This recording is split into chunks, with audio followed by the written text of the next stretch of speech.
Bismillahirrahmanirrahim. Assalamualaikum warahmatullahi wabarakatuh. Perkenalkan, nama saya Reza Nudiansyah. Di sini saya akan menjelaskan mengenai penanganan limbah cair tahu secara biologi. Mungkin teman-teman bisa mendengarkan apa yang saya jelaskan. Semoga ilmunya bermanfaat. Selamat menonton. Ya, diawali seperti biasa, diawali dari pendahuluan. Mungkin teman-teman bisa dilihat PPT-nya di sini, di bawah sini. Nah, jika berbicara tentang limbah, apa yang teman-teman pikirkan, apa yang teman-teman bayangkan? Mungkin teman-teman bisa dijawab di rumahnya masing-masing atau di kolom chat di bawah sini. Nah, limbah merupakan zat sisa atau bahan yang dihasilkan dari proses pembuatan produk dari suatu industri yang kurang memiliki nilai guna.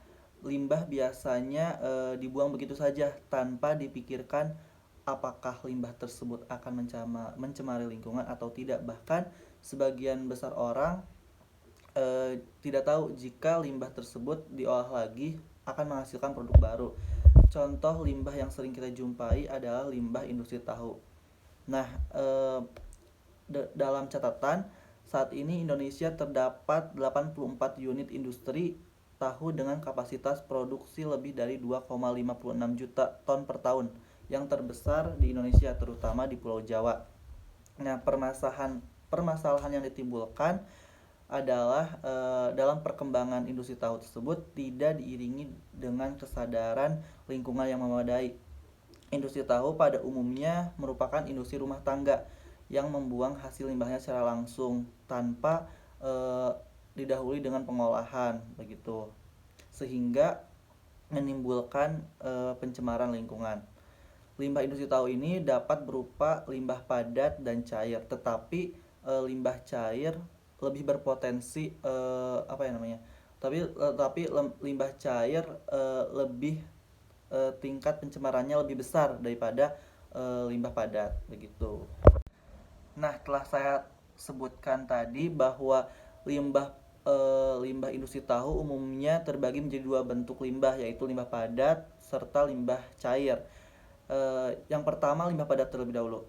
Limbah padat pabrik pengolahan tahu berupa kotoran hasil pembersihan kedelai. Biasanya terdapat batu, tanah, kulit kedelai, dan benda padat lainnya yang menempel pada kedelai tersebut, serta sisa saringan bubur kedelai yang disebut dengan ampas tahu. Nah, limbah padat yang berupa kotoran tadi itu tuh pada proses pencucian di awal pencucian bahan baku kedelai. Umumnya limbah padat yang terjadi tidak begitu banyak, sekitar 0,3% dari bahan baku kedelai. Nah, sedangkan limbah padat yang berupa ampas tahu tadi terjadi pada proses penyaringan bubur kedelai. Ampas tahu yang terbentuk itu tuh biasanya 25 sampai 35% dari produk yang dihasilkan.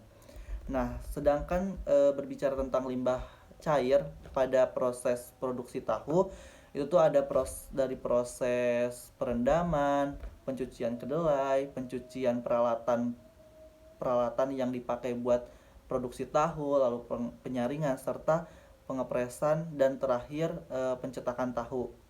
Nah, sebagian besar limbah cair yang dihasilkan oleh industri pembuatan tahu adalah cairan kental yang terpisah dari gumpalan tahu yang disebut dengan air dadih.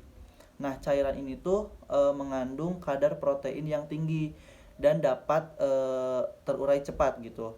Limbah ini sering dibuang secara langsung tanpa pengolahan terlebih dahulu, sehingga sering kalau misal di pabrik-pabrik itu sering menimbulkan bau busuk dan mencemari lingkungan kayak gitu.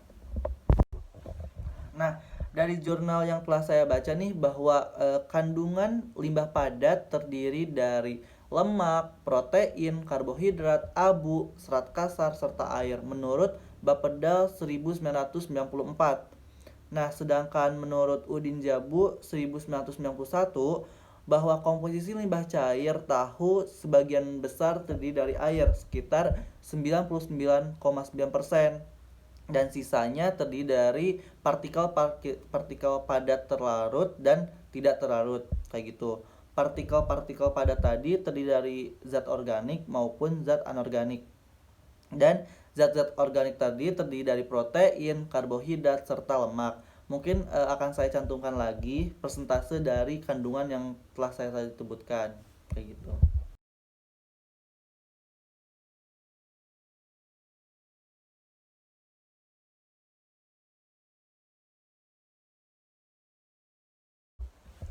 Next slide mengenai karakteristik dan kandungan limbah cair tahu. Teman-teman bisa dilihat PPT-nya di bawah sini. Nah, karakteristik limbah cair industri tahu meliputi dua hal, yaitu ada karakteristik kimia dan fisika.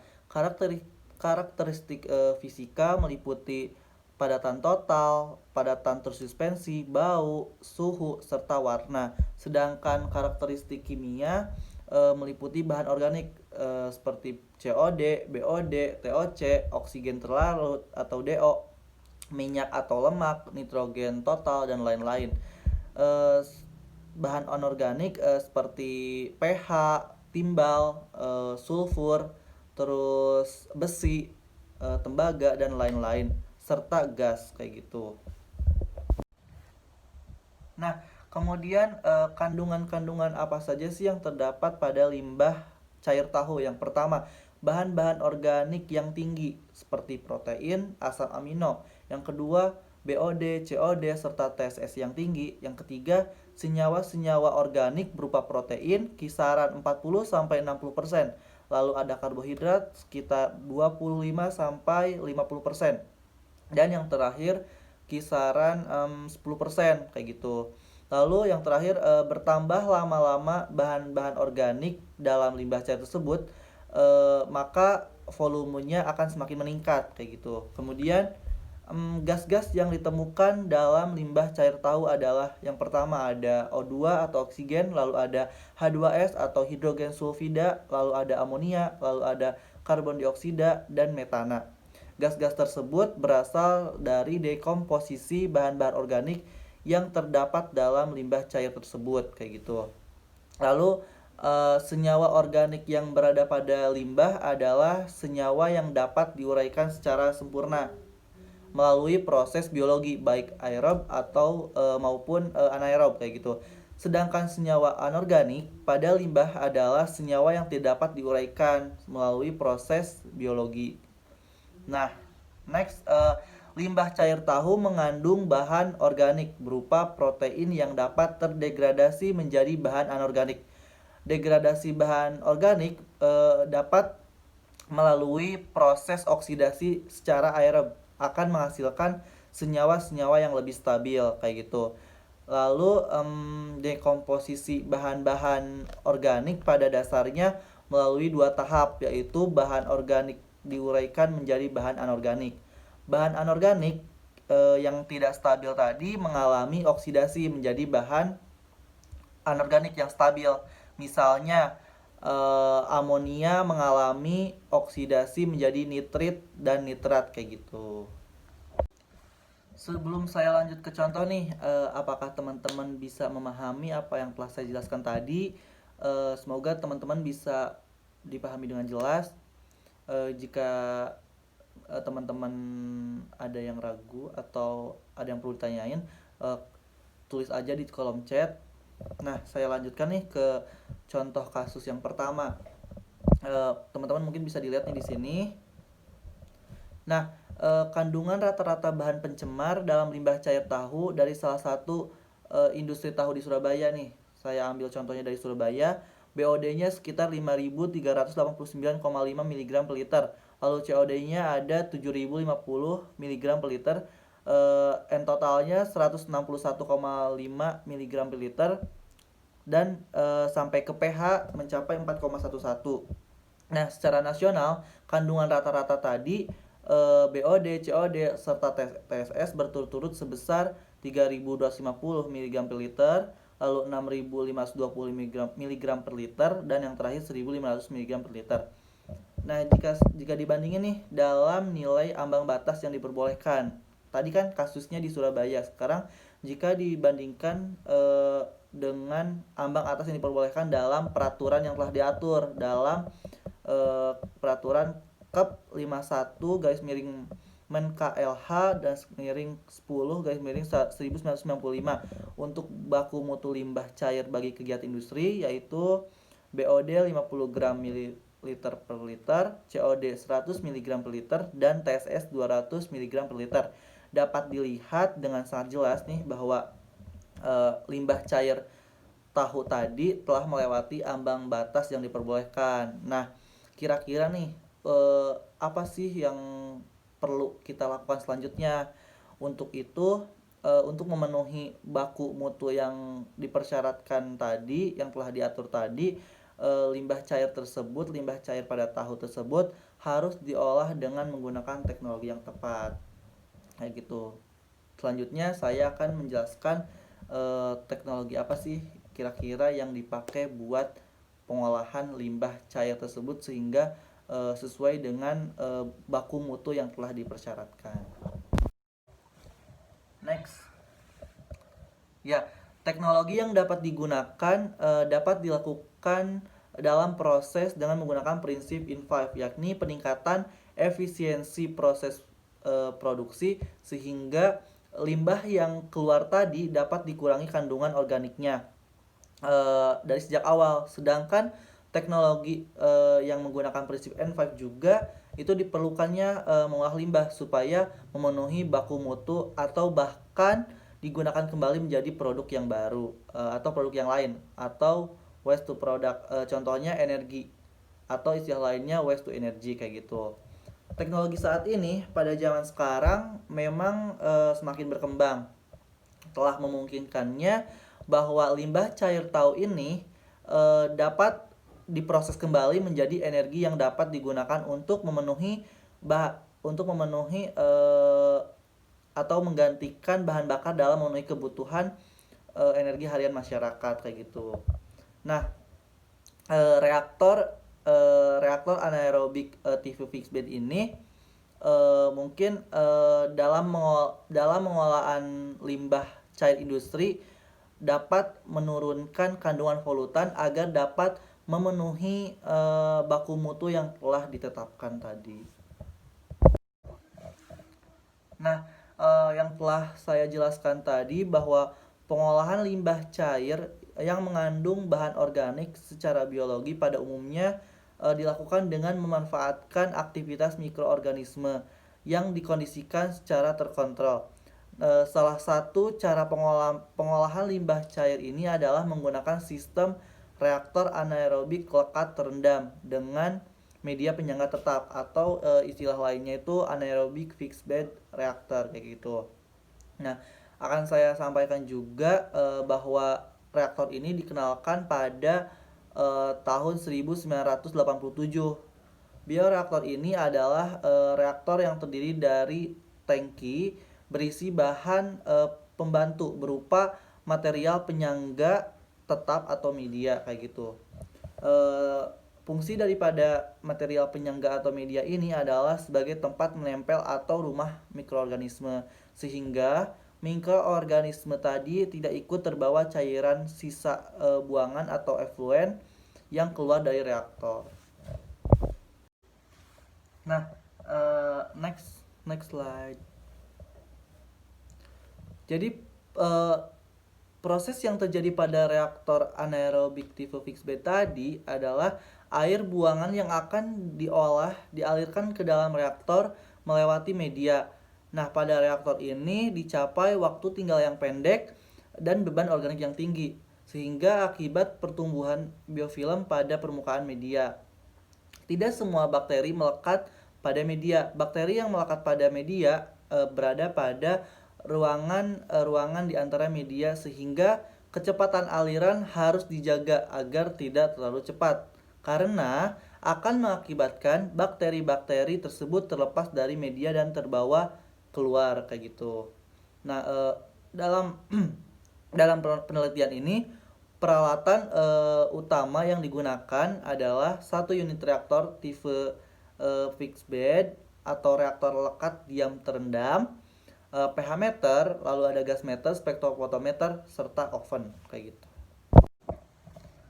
Nah, adapun mekanismenya reaktor anaerobik tipe fixed bed tadi yang berisikan material penyangga berupa potongan bambu tempat bakteri menempel berukuran 20 meter kubik. Limbah cair dari 50 rumah industri tahu yang terdapat di sekitaran tempat pengolahan limbah dialirkan menuju tangki penampung berukuran 6 meter kubik menggunakan pipa PVC yang kemudian dipompakan menuju reaktor anaerobik secara upflow, kayak gitu, upflow, yaitu cairan limbah tahu dimasukkan dari bagian bawah kemudian terdistribusi di antara material penyangga tetap dan keluar melalui bagian atas. Nah, hasil yang optimum umpan yang dimasukkan secara bertahap dengan laju beban organik yang dipompakan ke dalam reaktor secara periodik, yaitu masing-masing tadi udah tertera di PPT, bisa dilihat lagi, sampai 3,22 kg per meter kubik COD total, kayak gitu. Nah, adapun parameter dilakukannya pengamatan harian terhadap parameternya seperti produksi gas, pH, kadar metan, dan pengamatan setiap 2 kali dalam seminggu terhadap parameter COD inlet dan outlet serta TSS. Dalam penelitian ini, laju beban reaktor diberikan kepada reaktor dengan cara pemberian umpan substrat yang semakin meningkat. Pada setiap kenaikan laju beban dilakukan dengan cara menambahkan umpan substrat untuk memperoleh kestabilan reaktor atau steady state, kayak gitu. Kestabilan reaktor ditunjukkan oleh konsentrasi COD, efluen yang konstan atau efisiensi yang relatif tetap, serta kandungan gas metana yang tetap. pH yang tetap netral sekitar 6-7. Untuk proses optimalisasi dalam penelitian ini dilakukan selama 5 periode waktu. Nah, lanjut. Pada proses anaerobik ini masih berjalan dengan baik, tetapi belum mencapai kondisi maksimal. Bila bahan organik dapat didegradasi oleh mikroba sampai menjadi gas metana dengan mengikuti jalur degradasi bahan organik. Oh ya, saya kelupaan bahwa penelitian ini nih yang saya jelaskan ini dilaksanakan di Desa Kalisari yang merupakan di sana tuh sentra industri tahu yang masuk dalam wilayah Kecamatan Cilongok, Kabupaten Banyumas, Provinsi Jawa Tengah. Nah, pada PPT sebelumnya tadi, pada grafik pertama saya tayangkan kembali, ya, bahwa besarnya umpan yang diberikan berpengaruh terhadap kenaikan produksi harian biogas dan gas metana. Semakin besar umpan substrat yang diberikan ke dalam reaktor, maka produksi biogas harian semakin meningkat. Nah, lanjut ke grafik yang kedua, bisa dilihat bahwa pengaruh volume terhadap efisiensi COD total dan kandungan metana. Nah, dari grafik tadi bisa dibilang semakin meningkatnya umpan substrat yang diberikan berpengaruh pula terhadap konsentrasi COD total dan COD terlalu pada efluen. Demikian pula keadaan kandungan gas metana yang pada awalnya cukup tinggi dan masih terlihat cukup tinggi walaupun jumlah substrat yang diberikan sudah mendekati desain reaktor sekitar 5 hari, kayak gitu. Nah, lanjut, kandungan gas metana yang dihasilkan masih mendekati degradasi bahan organik dengan komponen utama yang berasal dari protein sebesar 70%. Hasil daripada penelitian ini dapat diterangkan bahwa degradasi senyawa anaerobik menjadi metana sesuai dengan stokiometri reaksi yang terjadi, di mana pemecahan zat organik secara langsung mempunyai korelasi langsung dengan jumlah produksi metana. Secara teoritis, dari 1 kilo COD yang terdegradasi dapat terbentuk metana sebanyak 350 liter. Selanjutnya di PPT saya tuangkan nih tabel tabel pertama hasil pengamatan pada proses optimisasi digester. Adapun parameternya ada 13. Yang pertama ada volume substrat, laju beban, COD total influent, COD total effluent sampai ke total suspend solid di dalam reaktor selama 5 periode kayak gitu. Bisa dilihat di tabel yang lebih lengkapnya.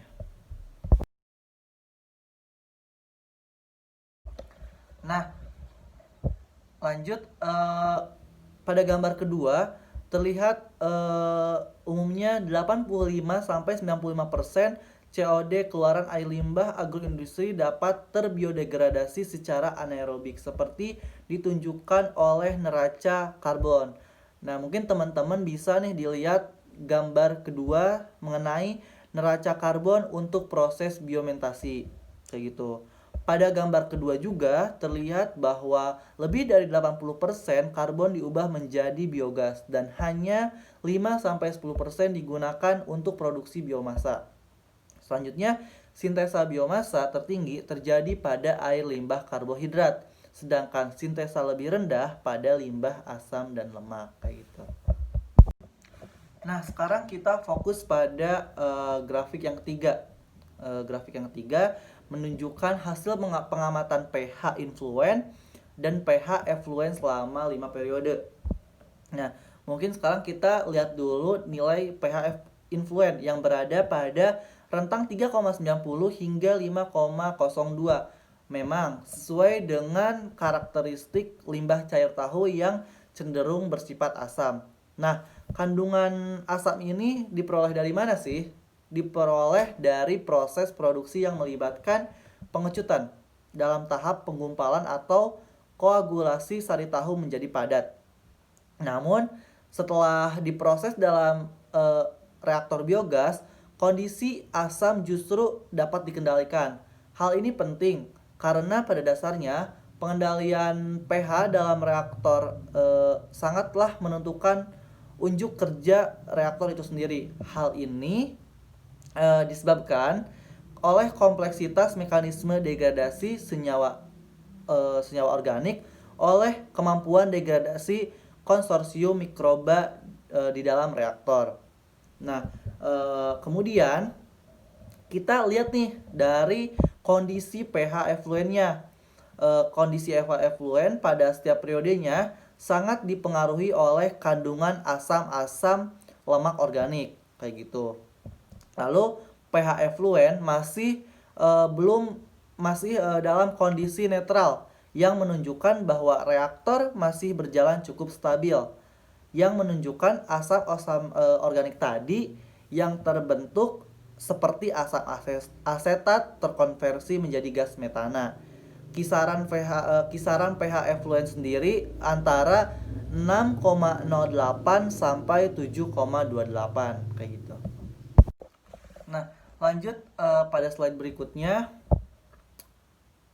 bisa dilihat grafik di samping ini bahwa grafik tersebut, grafik yang keempat, hasil pengamatan TSS influent yang berwarna biru dan effluent yang berwarna merah selama 5 periode.